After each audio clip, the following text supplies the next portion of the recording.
doing great. Excited to see more of him this weekend. Kais is a strong deck. I think there's a world where we get to see him play again. Absolutely. But I think it's time to move on to not only some more legends like Jinx that we finally got to see this weekend, 2 legends we have yet to see on the stream going into round 4. We've got actually a good friend of mine, Medraut, Ryan, his name. He's playing Viktor.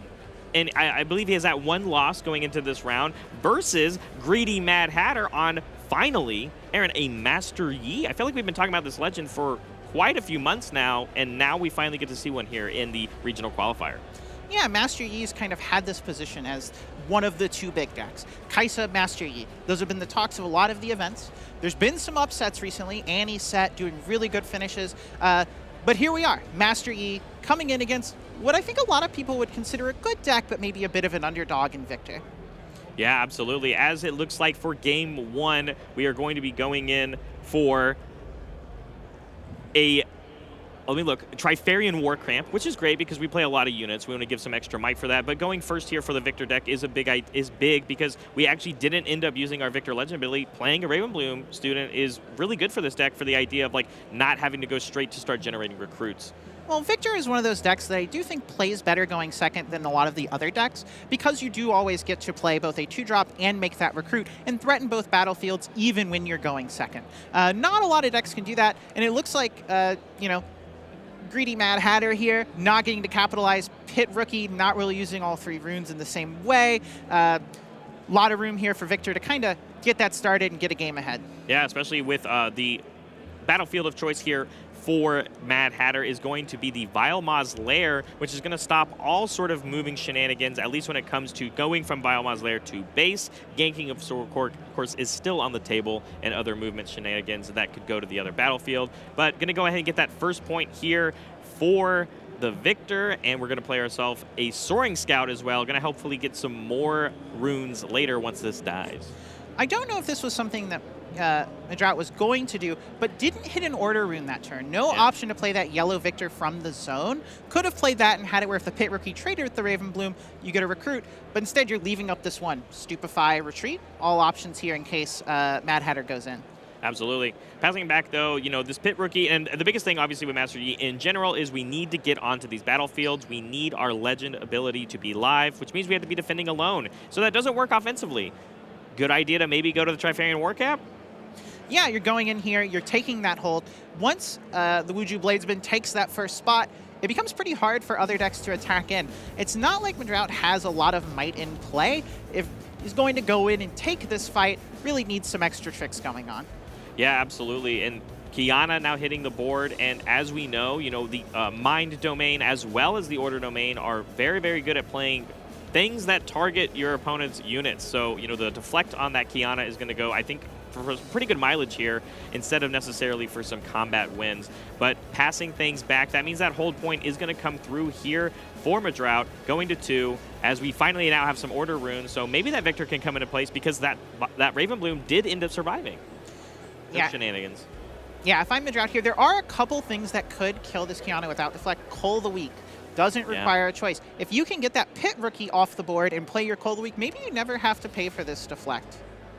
Yeah, another, this is my favorite combination also for these 2 domains, is that you get access to the Watchful Sentry plus the Soaring Scout, these incredibly strong Death Knell abilities that give you extra advantage for both of them. Of course, we have finally also seen the Seal of Unity. I believe this one is Unity, as it gives you that, you know, yellow pip when it comes for paying power costs, at the cost, of course, recycling one of those runes. Now, as the Viktor champion unit, Viktor leader comes in. Yeah. All out of runes, which means that Medraut can't fight through this Pit Rookie this turn. Pretty happy, I'm sure, as MadHatter. Kiana looks like it's going to be able to take this Vilemaw's Lair, give you that rune or that card, depending on how your hand's set up. And not the most power still on Medraut's board to kind of fight back against stuff. Yeah, and I think that's going to be the hardest part, right, is that, you know, we didn't contest the Pit Rookie now. The Pit Rookie, at least when defending alone, because of, you know, the Blade Master himself, it's going to be at 5. And so we're having to move multiple units, obviously with the bonus help from the War Camp to get us there. But instead, we're going to attack into that Ravenbloom, into the Vilemaw's Lair. And because we've lost that Ravenbloom, we could use our trigger? Yep, MadHatter here going in for a rune off the Kiana. That's really interesting.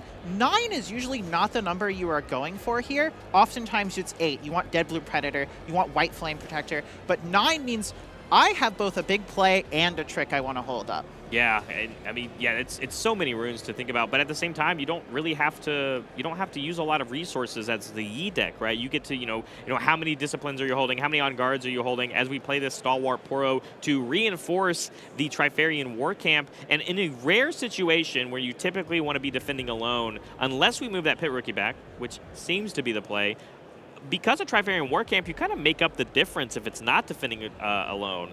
Yeah, this is a battlefield in the game where it's not always obvious whether you want to have multiple things there. Deciding to move back that Pit Rookie says, okay, now I have a Poro that's going to be a 6. You're going to need to move in with at least 3 of these tokens to make a trade, and I still have all these runes up. Maybe I have tricks. Maybe I want to play something else. A lot of options in MadHatter's camp, and a lot of pressure on Medraut to make a move on their next turn. And they got a lot of units to play with to make that move, right? But the fact that, you know, one of them being that Viktor leader, we don't want to necessarily attack with that one. That's one of your, one of your units you love to keep in your base because you want to continuously generate the value from that unit without putting it in danger. But sometimes at the end of the game, you do need it to score some extra points. As we are going to use a couple more of our runes on the side of MadHatter, we're going to play that Clockwork Keeper and just, solidify some more board presence here. Yeah, these extra 2-might units in the base, again, because of the Wuju Blade Master, not the most impressive things. You really didn't want to play those to the battlefield, but it does mean if you do somehow lose the hold of both of these, you can probably take back one of them.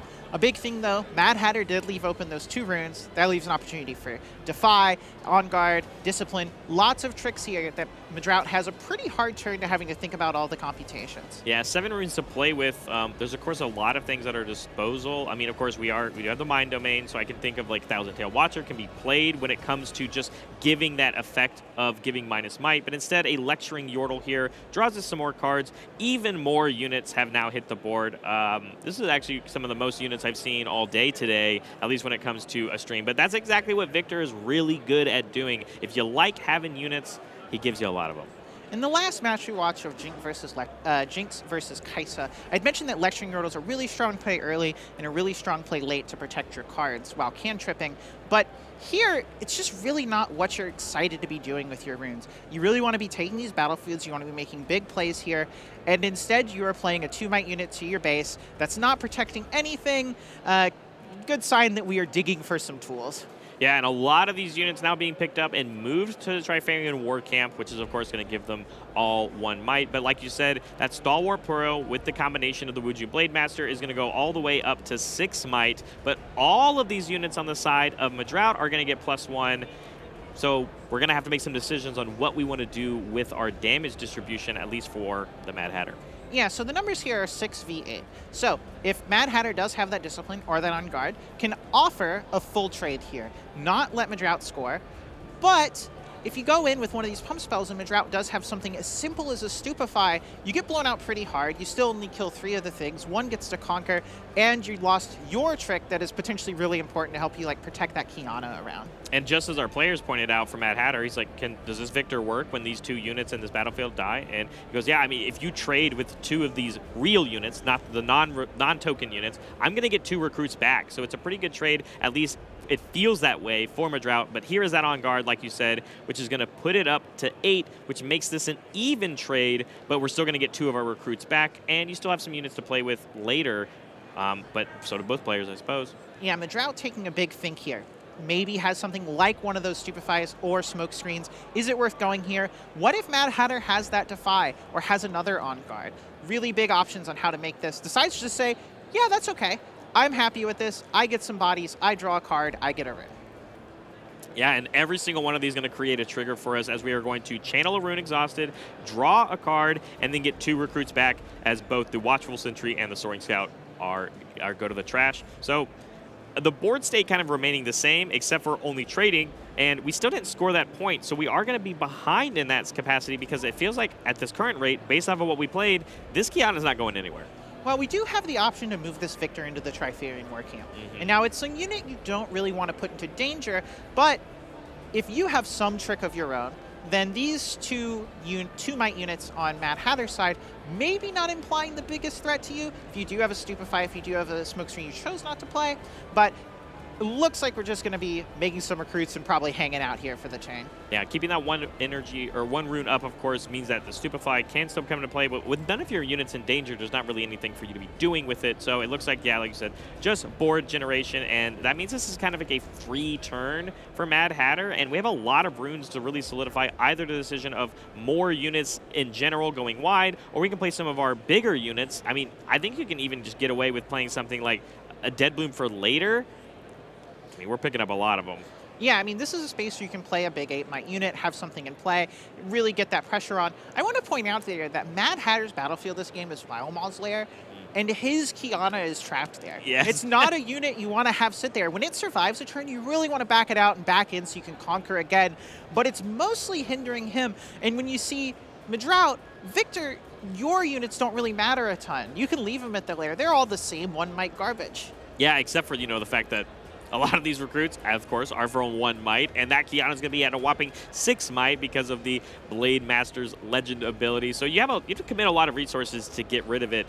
I'm wondering at the point, at when do we start seeing these high-level kind of like removal cards that the Order domain has access to that a lot of Viktor players do enjoy? You said Cold a week earlier, right? Now we're in a position, though, that yes, we have recruits that we can get rid of, but there are still 3 units on the other side of the board, and some of them are only 2 might guys. Yeah, this could be a situation where we're looking at some of the bigger things. We could have access to, Hidden Blade or potentially even something like a Singularity to try and remove multiple of these units. Playing, Master Yi himself, a 6-might unit. If you're able to pop that and the Kiana in the same turn, you can make some really big moves and swings on this board. I actually love it when a lot of the Master Yi decks play the Master Yi honed unit into the base, and they don't immediately go with it. They set it up for something like a White Flame Protector coming in a little bit later that could buff it up and make it this absolutely devastating unit to deal with. And of course, it will sit at the battlefield by itself when you do a big play like that. Because some of the times I feel like I see this Master Yi come in because it comes in ready, and they feel like they must immediately go somewhere. But MadHatter is having great control at keeping these battlefields this entire game. Yeah, had the choice to go in with that Master Yi instead of that Clockwork Keeper, and it's just one of those situations where it's like, no, I want to keep my big thing in my base. I'll let this small thing trade with a couple of your recruits. That's all okay. This is what matters to me.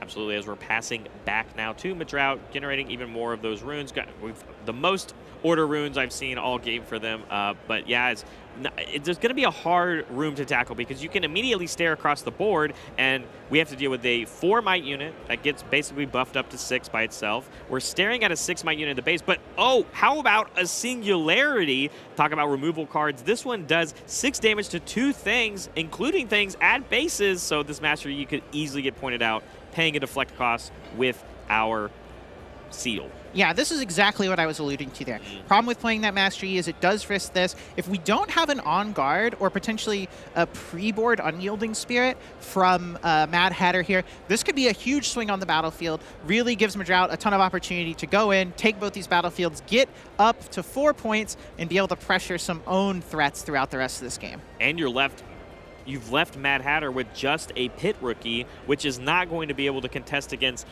multiple units, or even just even the Lecturing Yordle by its lonesome out of battlefield. It only trades with it offensively. Right.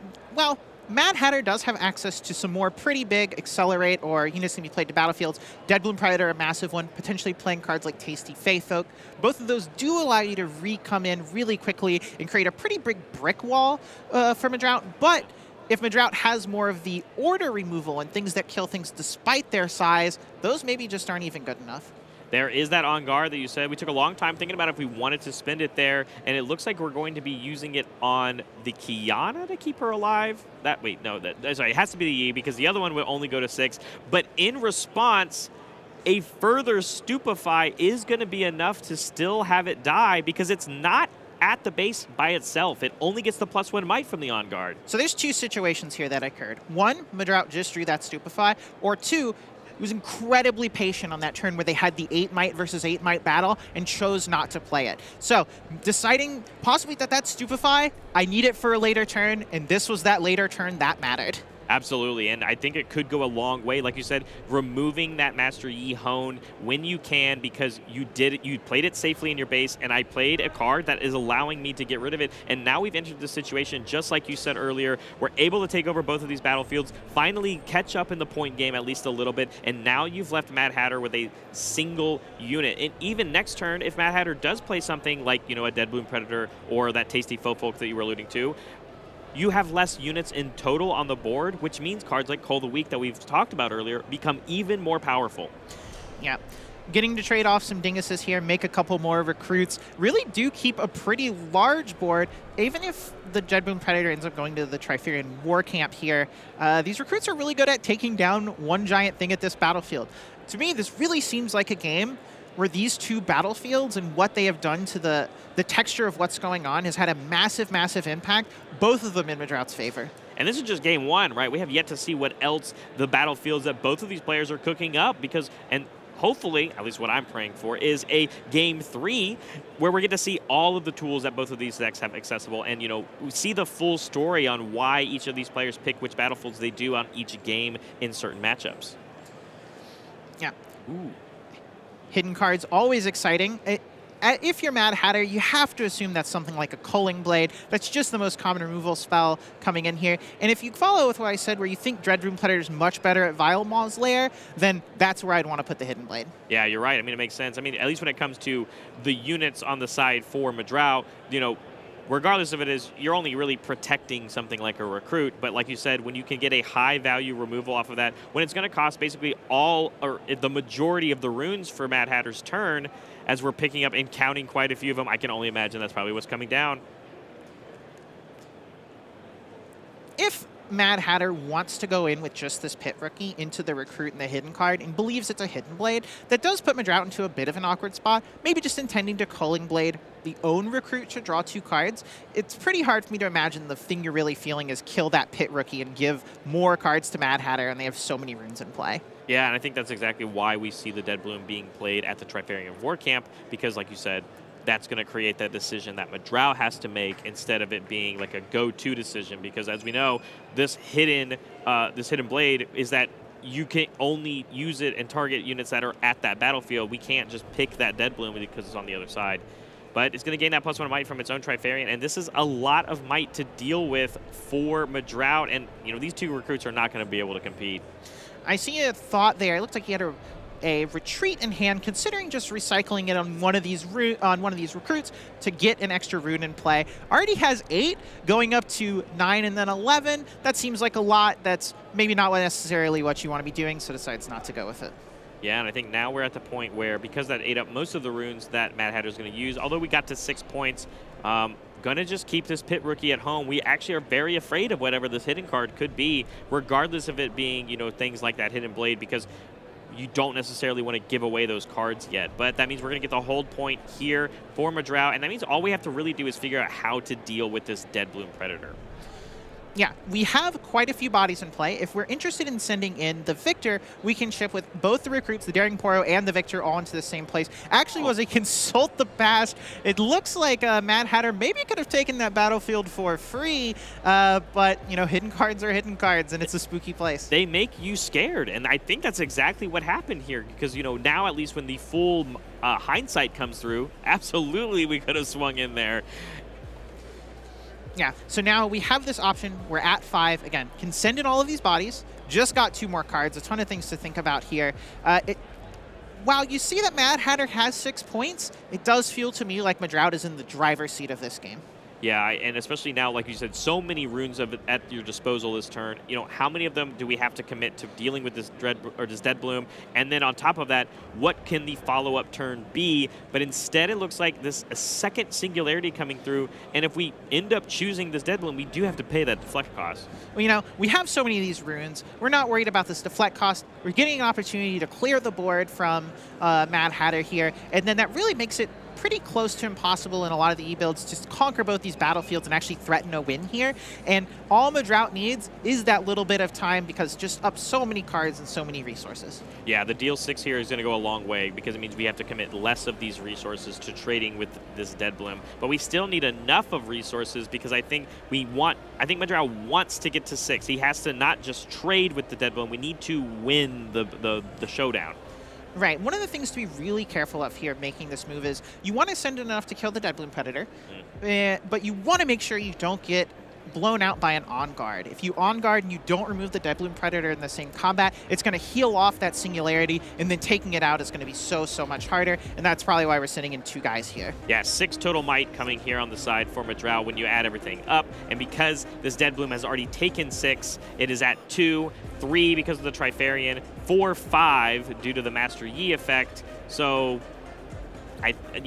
on-guard is still technically enough to win, but it won't, or I mean, we can win regardless. What am I saying? We're going to win regardless. Yeah, if you have on guard here, you are down to only 4 left, so on guard would make it, or no, you're at 5 left. It would make it where you would survive unless Medraut has a trick, but all you have is getting a rune and a card. That's not the power play you're looking for. No, not necessarily, but it looks like that means Medraut did successfully pull off and dealing with this Dead Bloom, and we still have a little recruit that we can move up, and we're going to refund one of these recruits, of course, because this Viktor leader has been here almost all game. So moving this recruit up is going to get Medraut up to 6 points here and a full empty board on the side of MadHatter, as I can only presume that we're probably going to pass back to. Yeah, this is one of those situations we're looking for another Dead Bloom Predator, a tasty Fey Folk. Master Yi, not a deck that really has ways to get both battlefields or take over a board if you get too far behind. A situation where I think your best chance is peeling a second Dead Bloom Predator, having a second one in hand, putting it on that battlefield and saying, Medraut, I hope you don't have any more removal and I hope I get to hold once. Pretty please let me. Yeah, but I mean, choosing to actually put this recruit from our Viktor Herald of the Arcane abilities onto the battlefield because we do have control of it. We only are going to keep 3 of our runes up, but another hidden card. But see now the story's been a little spoiled for me, Aaron, because now I'm not expecting something like a hidden blade. I am now expecting Consult the Past. Yeah, so the situation is, okay, maybe it is a Consult the Past, maybe it's a hidden blade. I imagine when you're in MadHatter's seat right here, you're not sure you can really play around it being the hidden blade. You're probably just forced into taking these battlefields and putting your units in there and really just hoping maybe it's just the Consult, maybe you're not drawing anything that impressive. Yeah, at least based off of this spread, I believe it is 10 runes to play with here for MadHatter. Like you said, either of those plays of Tasty Faithfolk or the Dead Bloom, those both sound great for me, at least when it comes to contesting these battlefields, because if you do not contest both, Medraut wins on the double hold. A big problem with this Master Yi deck and some of these big units is they are so expensive. So while we do have 10 runes, we can really only play 1 of those. And while we're able to leave up maybe 1 trick, Discipline to Defy, it's pretty hard to have 2. So if Medraut does have any recourse, it's a tough position. But you're really trying to think of, okay, maybe that is Hidden Blade, maybe it's not. Maybe I can only take 1 of these battlefields. If I don't think it's a Hidden Blade, and I have 1 big Accelerate unit, which place am I trying to go to? Ooh, okay. I mean, we're having to use a Discipline here just for the sake of drawing cards. You have to target something, right? So that is a sign that we do not have any of those big units. Yeah. We are digging for something. These battlefields need to be taken. If not, Medraut is going to win on the hold, and we need to do it. There is one of them. A tasty Fey Folk, though. The less large one compared to a Dead Bloom Predator, but when you're looking for a lifeline, you'll take any of them you can get. Yeah, this means any of those tricks that we talked about, we just used our trick offensively to hopefully draw this card. But that means, of course, we want to swing into the Vialmaz, and not the Hidden Blade. That could have been the game ender immediately, but Consult the Past, drawing 2 cards right here means we could potentially draw a card that could lead to a Conquer play from Medraut. I'm sure MadHatter is breathing a huge sigh of relief. Hidden Blade, the game is over. Consult the Past, the game is still going on. Retreat, not a game-winning thing. It sounds like this tasty Fey Folk gets to Conquer. Medraut with only 5 might in play in the base. 1 recruit, 1 Viktor. Needs something else here to not lose the game. Yeah, I mean, really wanting that channel here. And like you said, the game is so close to ending, right? As we have now 7 points for MadHatter. As with the hold point coming up from Medraut right here, we are going to go to 7 as well. How do we deal with this tasty Fey Folk? 6 might. I mean, another Singularity does get the job done. But so does Grand Stratagem, as we are going to use all of these runes that we've generated throughout the game. And it's a hefty power cost, of course, but we are going to buff up a lot of these units, and that looks like it's going to spell the game. Game 1, going to Viktor. Yeah, I mean, Grand Stratagem, you can think of all the fancy little tricks that add up to 6. Maybe I need a Stupefy or 2 of them. Maybe I need to have a Sprite Mother to be able to get me just big enough to overtake it and get in with the Recruit. But Grand Stratagem just says, my numbers are so big, none of that matters. That's exactly what the card is meant to do for the deck, right? It's meant to be that closeout.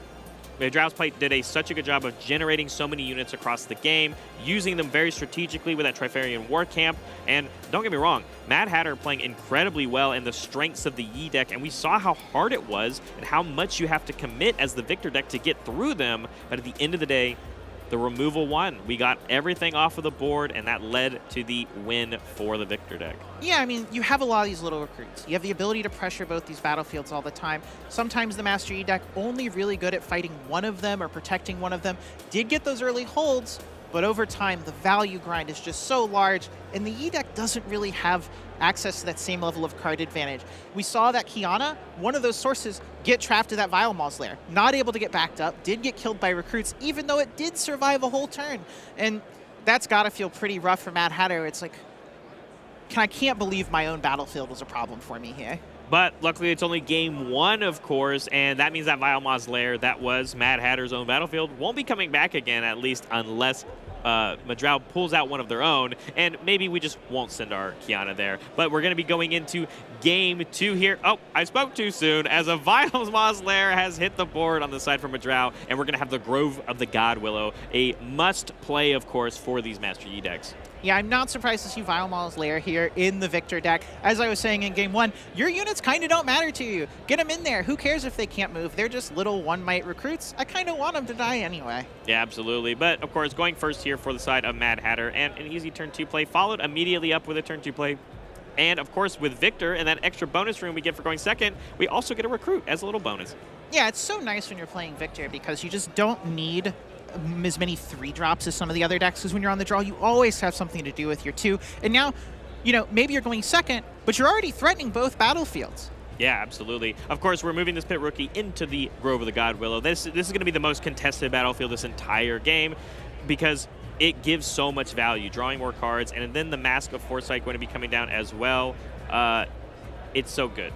Yeah, I mean, now we have a 5-mite Pit Rookie. That means the Daring Poro plus the Recruit can't even trade with it if you really want to stop drawing a card from that Grove of the God Willow. So Medraut looking to probably have some type of trick here. A lot of options available, but if not, I could see this Grove of the God Willow quickly running away with the game. Yeah, and that's the best thing you can ask for too, right? I mean, two drops. Like we said, how important this is for these decks that are trying to accumulate advantage.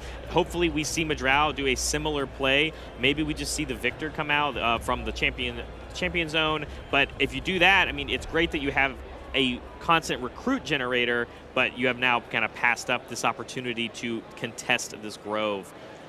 Instead, though, Sprite Mother coming in. We saw this, of course, in the last match when we saw a lot of those mind decks, but Sprite Mother being able to generate this Sprite token, different kind of token for the deck, of course, that is hopefully going to help contest in the Might when trying to battle this Pit Rookie, perhaps? Yeah, I mean, you see MadHatter is exhausted, has no runes available. This is a pretty free attack. Really nice thing about Sprite Mother in these Viktor decks is the yellow Viktor doesn't say non-token unit, it says non-recruit unit. So despite the Sprite being a token, if it dies, you still get a recruit a lot of the time. Really fun synergy between those two. Love it, absolutely. But of course, we want to get rid of that Daring Poro when trading the units. And of course, this Sprite token will never get a hold on Grove of the God Willow for that draw, but it is good to get MadHatter off of that battlefield and just send the recruit that we made on the first turn into the Vile Maw's lair, like you said. Yeah, deciding that this recruit is worth a point to Medraut, it's pretty likely that this Lonely Poro is going to end up going on that battlefield, not really wanting to fight the Sprite, even could get with a Discipline or a Trick through, but really not a thing you want to do when the Sprite's going to go away on its own anyway. Yeah, that makes 100% sense to me. I just think we'll fight over the God Willow later, because you can't really assume that a lot of the units, as we've seen Medraut in game 1, the way that we're holding on to these battlefields are not with a bunch of units, right? It is one single recruit. Your job is to score points. Offensively, it is not meant to score defensively on holds, unless you just don't have enough gas to remove my stuff and take over. But the Sprite token answers that question for us. 4 here for the Kiana, and that Vile Mausoleum. We've seen this situation before, Aaron. We were just talking about, I hope, and I don't expect that Kiana to go to that Vile Mausoleum maybe this game. You know, Medraut gets to have a bit of a say in that here, depending on how he wants to move his units in. I mean, that Poro, pretty tough to get through, has 6 might when you attack into it on this board. I imagine Medraut's going to move some stuff in the God Willow, maybe play some extra things there, and try and make it pretty hard for MadHatter to find their way in there, especially because spending that orange rune to play the Kiana makes it pretty hard to play more of those really giant units that can pressure that battlefield. Yeah, of course, it only costs 4, to play the Kiana, off the get-go. So we do still have a couple of runes up for any sort of tricks if this Poro does find a way to get contested. But just moving in with this recruit, getting that extra point up. I mean, we showed very early on in these turns, points mattering a lot for Medraut going second because we need to find some way to still be in the game, even though eventually we know that these hard, big removal spells can come through for this deck like we saw in Game 1. And MadHatter has to be ready for those. Yeah, this is a post-board thing. We saw multiple singularities out of Medraut. I can believe MadHatter's bringing in cards like Unyielding Spirit. Those were such a big piece of the first game, so those maybe are less functional or less powerful here. But I can also believe Medraut boards out those singularities and has some more of that order removal instead. Yeah, answering a 6 rune 2 power spell with a 1 rune 1 power spell is a great exchange of resources if you're the one with the 1 cost spell, of course. But just going to play a couple more units, including that champion unit coming down from Medraut as we pass things back. And we did reinforce with a Soaring Scout because we want this to eventually die, and maybe we get a hold trigger, but it's not really a lot of power when it comes down to it, or might. No, this is going to be a battlefield where you're expecting both these things to be removed, but you do have that Viktor in play, so that Soaring Scout's going to give you another recruit. You're not actually losing out on any might in play by having that Scout get killed here, but you really want that rune. That's going to put you to 6 up to 8. Maybe something like a 1,000-tailed Watcher coming accelerated. That is the magic number for that. That is exactly the magic number, and we're even seeing some disruption here, a charm coming into play, and this is a perfect way to take advantage and get that Viktor off of the table. And we saw it generate so much value in Game 1, and now that it's gone. Yeah, I mean, Charm, one of these cards that's really strong in a lot of the Calm decks, but especially in Master Yi, where when you're able to really maximize the power of your Legend and have a 6-might unit off just a single 2-drop, Charm pretty much becomes really close to a vengeance of your own, kill a single unit. Yeah, I mean, it's great removal in this kind of type of deck because, like you said, I mean, the Shield Pora is so large, and, when you look at cards like Viktor Leader, they're meant to be utility-based, so they typically have a little bit less might on them for their cost. But now leaving up, we still have so many runes to play with. That Charm play obviously only costs 1 and 1 recycle. We go in, get these Conquers, get all these effects, get that counter effect from the Kiana, drawing us a card, and we're sitting pretty not only in points, but cards in hand, and we still haven't done anything with our runes for the turn. Yeah, last game we saw MadHatter win at 6 runes with the Kiana Conquer, choose to take that rune and go up to 7, going to 9. This game at 6 says I actually don't need that many. I'm just going to go to 8, enough to play some of those big things. Maybe doesn't have as many tricks you need to hold up after. Ooh, following things up right here. The first play going to be this first mate after we've attacked. So now Kiana has the ability to come back to base because we can keep her a little bit safe. And then that sets up for the Conquer ability again next turn. It looks like we left the Kiana there. I imagine thinking, Medraut does not have a lot of might in play, just this Sprite Mother. That's only 3, count as a 6, needs some tricks to really get through, and MadHatter gets to hold up protection of their own, so leaning into getting that hold ability of the Grove of the God Willow could be really big here. But if Medraut does have something like that 1,000-tailed Watcher, which is now available to them because of that Soaring Scout death, this could backfire. Yeah, I mean, very much, it's exactly how you read it. Here comes that 1,000-tailed Watcher, and we're paying that Accelerate cost in that prime moment, giving all of this minus might. Man, this is one of, I'm surprised we didn't even see it Game 1, obviously just not finding it, but this is going to be a very good way to get a lot of these units off of the board while still maintaining units of your own. And that's why it's so different than cards like Singularity being used for removal when an effect like this comes into play. Yeah, I will say this is a matchup where 1,000-tailed Watcher is really strong, but it's not quite as strong against the Wuju Blade Master as it is against other decks. That Stalwart Poro reduced to 1 might, but once it goes into combat with his Sprite Mother, will get 1 from its shield, 1 from the mask, and 2 from the Wuju Blade Master, so it would still be a 5, meaning that it's not a free battlefield to take like normally Thousand Tail Watcher works in these situations. Yeah, absolutely. But just enough to deal with this Kiana. And now we are contemplating, of course, some extra tricks. So the Kiana now goes down to 1, just like you said. But with Master Yi, it's going to go back up to 3. You need enough tricks to give at least 4 might worth of stats to even trade with this Watcher. And it's very hard to do unless you have double on guard. Well, did have access to the mask in play, so it actually was a 4. So if you do have on-guard discipline, that is a pretty massive blowout, but you need both of them. Yeah. Looks like MadHatter didn't have both. Sigh of relief from Medraut, because that could have gone badly, instead getting to hide a card and be back in the driver's seat. Hidden Blade or Consult the Past? We've only seen Consults this game. I would believe that Medraut is playing Hidden Blade. I think it's one of the really great parts of the Viktor deck when you already want to play things like Yellow Seal, is you get to play a lot of hidden cards. You can play either of those to a battlefield just for exhausting that seal. And in this deck, Hidden Blade and Consult the Past are pretty similar. Both of them really can be kill your own thing, draw 2, or just draw 2 from Consult. We get to 8 runes here for MadHatter, which is that good number when it comes to playing things like White Flame Protector or Dead Bloom Predator. And both of those cards are good enough to help contest against this Thousand-Tailed Watcher, and you don't really have to worry about your Poro, and of course it is stuck there in the Vile Maw's lair. Yeah, Medraut pretty happy with his Vile Maw's lair this game, though I don't think the Poro is likely to be running away. Thousand-Tailed Watcher, if you think that's a Hidden Blade, and you have a Dead Bloom Predator, it's a tough spot to feel like, I guess I'm going to play it there, get Hidden Bladed. I did draw 2 cards, but I also had to recycle 2 of my own runes. Now it's hard to do more stuff. I'm exhausting out for that. Don't get to have any tricks up. But if you don't make a play like that, what's getting rid of this Thousand-Tailed Watcher? I think it's a play I'd be willing to risk because we're already up by 2 points in this game, and if you don't contest the Thousand-Tailed Watcher in any way, you're slowly starting to give some of those points back, and as soon as Medraut finds some way to deal with this Poro, the point discrepancy starts to go the other direction, right? So I wonder if it is worth playing something like a Dead Bloom if we have access to it, but we could also just see maybe another setup turn using the point advantage that we have gotten so far to just set up. Yeah, another option available to MadHatter is just playing a Master Yi or a White Flame Protector here, getting to buff that first mate.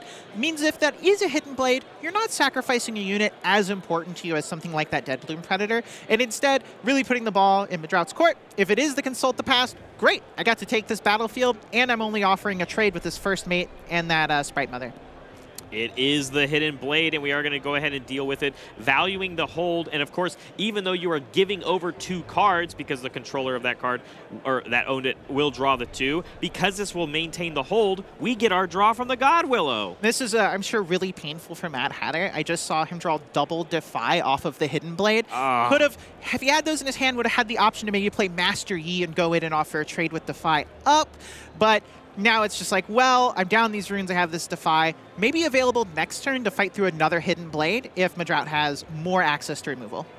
I just see that when I was over here, like, you're right, I just think it's Consult the Past, and, you know, but because you postured Consult the Past so well in Game 1, it means the Hidden Blade was still there. Speaking of more removal, Riptide Rex, we saw this very early on in some Kaisa lists, but loving it here as a unit and also functioning of dealing 6 damage to an enemy at a battlefield. Yeah, in particular, really good against Wuju Blade Master, right? The units are only buffed in combat, so dealing 6 damage before combat means you can take out a lot of stuff, including the Master Yi champion and things like Tasty Fae Folk. Oh, what a great play. And this is exactly what I was talking about, the swing now of points and also the board state. Yes, of course, White Flame Protector was a good play in the sense that we still have an 8 might unit on our side of the board for when we need to use it, but there's now a Riptide Rex. The Watcher stayed alive that bonus turn, like we said, and now the Shield Poro is gone, and it's only 1 unit remaining now for MadHatter, and we're at 5. We're not even in winning range. Really interesting choice here from Medraut. Chose to leave that Thousand-Tailed Watcher there despite not having energy, no energy up, no ability to bluff. Could have chosen to back that out, but seems like wants to force MadHatter to be like, okay, you have 2 battlefields. I'm only letting you conquer 1. I really want to hold this other one.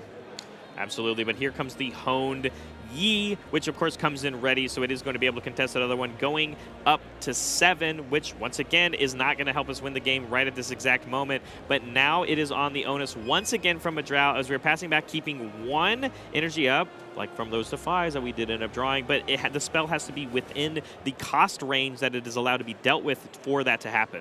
Yeah, these past couple turns have been really huge swings. We saw massive play from Medraut to take back over those battlefields, really push for those points. MadHatter being able to do the White Flame into the Thousand Tail Watcher that got left at the Grove of the God Willow, in addition to playing the Master Yi that was in the champ zone. I wonder if Medraut expected this to be the outcome.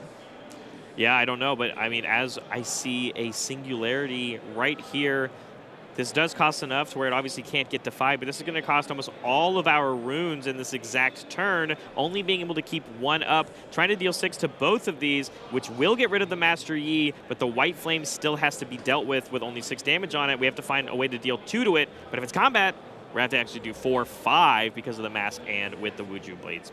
Yeah, Riptide Rex, pretty large here, a unit that definitely gets to get that settled. Has to work. MadHatter at 7. If a hold happens here, we're losing the game. Choosing to go in the recruit to the Vile Maul layers first, wants to lock in that 7th point, but I imagine this Riptide Rex just is forced to go in here. Yeah, absolutely. He's going to have to make some sort of trade, and because it was damage dealt, like you said, we have to find a way to deal with 5. I mean, an on-guard plate is still enough to get over, right? Wait, we went into the Vile Maul's the lair. Showdown means it heals the damage. It's healed out. This doesn't work anymore. It does, yeah. So instead, we're going to, but the hold win the game. What can we do for 1? You're right. I didn't even think about this, but the Showdown resets all damage of all units. Is Medraut unsure of how many points MadHatter has? Is it not 7? Is it not? Maybe I'm wrong. Maybe a hidden card here. These plays only make sense if Medraut believes this is not winning the game here. Yeah. For the hold, yeah, I think that can only be the discrepancy, which is enough to win the game and take us to a game 3. I'm actually on the edge of my seat because I don't know what the answer is, and I'm excited to find out. But passing things back, I think we see Medraut maybe realizing, like, oh, well, maybe it is the game over. I can't wait to find out what the result of this is. This is a tough fight. It looks like it was correct. Medraut just not realizing that MadHatter had a win there. Had some plays could have made, could have moved the Rex in, could have made the trade. That's going to sting. Yeah. You really got to shake that off going into game 3. You won game 1. You were in a pretty good position game 2. Don't let it get to you. Capitalize on this game 3. And that's what, and you know what? And that's why, you know, the notepad's there, right? You know, that's why we're keeping track of all this information. Yep. But you're right. I mean, stuff like that, it still could have been very close on both ends because, yes, you deny the ability for the hold point, which is the way you can win. Then you tell them you have to get a double conquer, you have to get this hold. And instead, we see the full commit for their hold point win, and it was just 1 turn too late, basically. Right. I mean, you get in your head about all these things going on in this game. You have so many plays in your hand, so many runes available. You have all these options and things going on, and sometimes just the little things slip through. This game is so deep, so many choices, especially when you have so many little recruits and units to move around. And, you know, sometimes that bites you. Absolutely, it does. But that means we have a game 3 that we get to jump into. And now, with I'm interested to know how much time is going to be left on the clock because both of these decks need some time to get to the point where they want to do to win the game. And so, you know, I'm okay for draws, especially in a large tournament like this one. But with 4 minutes roughly in the game, as we see the Obelisk of Power coming through for Master Yi's deck, and then the Dreaming Tree coming down for the Viktor deck. Yeah, I mean, we have a start here. 2 units while on the play because of that Obelisk of Power. This is what you need to try and win a game really quickly in this amount of time. Absolutely it is. And so we're seeing all of the units and both of the players here coming in for playing as many units as you can right away. And that's one of the perks of the Obelisk of Power coming in for Master Yi is that we had exactly 4 runes going second. Qiyana down on turn 1 feels very good. It is very good, but Medraut gonna get to score both these points, set up these battlefields, maybe have some hidden cards, maybe a hidden blade to fight against this Qiyana. It definitely seems like the type of situation where both players' normal game plans aren't going to work here. It is not about playing the long game, playing big units, or playing good removal spells. It's about how many points can I score before this time runs out. Yeah, absolutely. We're going to go to some extra turns if that ends up being the case. And also not even just that. I think when you play battlefields like Obelisk of Power, they shift the way the game is played oh so quickly. You know, we saw it with Arena's Greatest for a lot of these aggressive decks. It just speeds the game pace up and urgency from all of these players. But the Stupefy targeting your own unit play here for the draw, not just from the Dreaming Tree, from the draw from the Stupefy. Incredible play we see a lot of the time in the Kaisa list, but we're able to do it here also in Viktor. Yeah, 2 cards here. It's an interesting thing of, okay, I did get some cards, but that slowed me down from playing some units. Could have potentially used that Viktor Legend, make that extra recruit here if he had all these tools available, but instead, just getting 2 one-might things in play, definitely not enough to really pressure that Kiana after it takes one of these battlefields. But little units do still score points, and that is the kind of pace that we're going at this moment. But the Kiana going to come in here for the Dreaming Tree. Although the Death Knell ability on the Soaring Scout will give us an extra rune, the Conquer effect either going to give us a draw or channel a rune Exhausted. And yeah, like you said, going to channel the rune here like we did in game 1. But the question now is, like you said, with these one-might units, we don't have a lot really going on for trying to contest with this Kiana right off the bat. We do have the magical 6 number of runes because of this Kiana. Spent 1 to play it, got 1 back. That means next turn we maybe get to play a White Flame Protector or a Dead Bloom Predator. Really pressure these battlefields. And again, Medraut's board, not that impressive. Maybe something like a Thousand-Tailed Watcher with 8 runes here could be a pretty big swing, but MadHatter holding up a lot of energy to make some plays. Also getting the hold point here, not contesting this recruit. That seems very good whenever you play Viktor, right? You're like, wow, my recruit made it all the way back to my turn. You know, of course, we'd like that to be some sort of hold benefit, but not really mattering here so far. But yeah, 8 runes a lot. You could see that accelerated Watcher play to help us get through on that Kiana, especially now that it has a buff as well. What else can we do with 8 Might, Aaron, that is not just necessarily dealing with the Kiana, but like making sure that whatever play MadHatter does on their next turn, that you still feel like you're in the driver's seat of this game? Could add something like a Grand Stratagem, really use both those units to get in there, but that's the type of thing you really want to save for a bigger board. Choosing to play this Lecturing Girdle, pretty interesting. A small ball play again. I brought this up game 1. Maybe not the thing you're really excited to be doing, but it does put more bodies into play if you do have a future Grand Stratagem or future way to turn all these units into some extra value. Yeah, because I can imagine if we pass bat, and let's say MadHatter gets a double Conquer play, of course, or the hold, of course, holding for the Dreaming Tree and then conquering over on top of the recruit, going up to 3 points with something like a Grand Stratagem play. With all of these units now we have created onto our board, we can go up to 5 pretty safely, and it's really just up to the onus of what MadHatter chooses to do with their turn. Going to go ahead and move some of these units up, though, to reinforce that obelisk, though. And, you know, these are now units that when they die, they will generate recruits because we have now played Viktor Leader. Yeah, this is a decision, you know, Medraut that turn didn't do anything to really take that battlefield, but is ahead by some points. Is saying, okay, MadHatter, you get 2 points, we're tied, that's fine. But also moves these things in, says, hey, if you kill these, I would like some value. Does open up to a charm here, which is what's going to happen. Viktor now going to get eaten by that Kiana, and makes it where that battlefield where you just move those units, way less good for you if it gets killed. Absolutely, but 1 less rune to play with as well, as we now go to 7, which means it so as we do the recycle, here comes the Honed Yi going to come in. Comes in readied, of course, and is going to be able to swing into this battlefield. 1, 2, 6, yeah, easily enough power here to get through, as we are then going to be able to knock all of these units off of the board. And it looks like, yep, there's our channel, and there's our draw from our death triggers, of course. Medraut chose to take a turn off there to really build up a board, and it all just disappeared in the span of a single turn. Every single unit he played that previous turn is now in the trash. Absolutely it is, and now there's 2 gigantic units on the side here for MadHatter, and as we can kind of see, the time, of course, now coming in through the cool. So judges are now going to be going back through our footage, as it seems one of our judges on the spot check did see something descriptive. I missed it, so I'm excited to figure out what it might end up being. So there was a judge call there, so we're going to get some sort of end result here from that judge ruling, and we'll get that fixed here shortly. But yeah, so is this idea of, like, you know, not being able to channel both runes, it seems to be some sort of discrepancy, and I don't know where it was specifically, but we will get some answers, of course, and going to be coming back into the game here shortly. But Aaron, when it comes all the way back down to it, it is the idea of, like, we have lost all of that value we tried to create from Medraut, like you said. How do we get onto the battlefields now? Singularity was the only option I could think of, because it's the only way I feel like we're going to deal with both of these large units. Yeah, this is the downside to MadHatter's turn, is getting out of all of your runes, no energy up. That means you are unable to have an on guard or any type of protection to protect that Yi. And now, despite having a pretty good board previously, you are letting Medraut take both of these battlefields and score 2 more points up to 5, and still have some runes left over to make another play. Absolutely. And again, we have our little guys, and those are perfect enough for scoring points. And scoring points, it does matter when it comes to this moment in the game where we are at turns.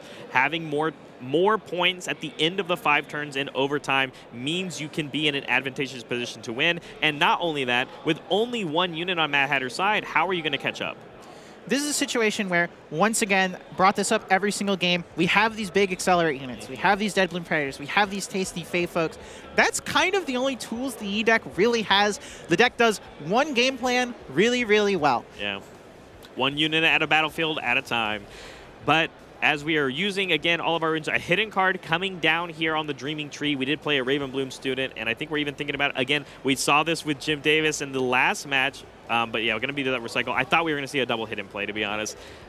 You know, it takes a certain type of person to really just hide everything everywhere. But, you know, doing this here, if it's a Consult the Past, little threat on this Pit Rookie. Maybe it's a Hidden Blade. Maybe I don't move in.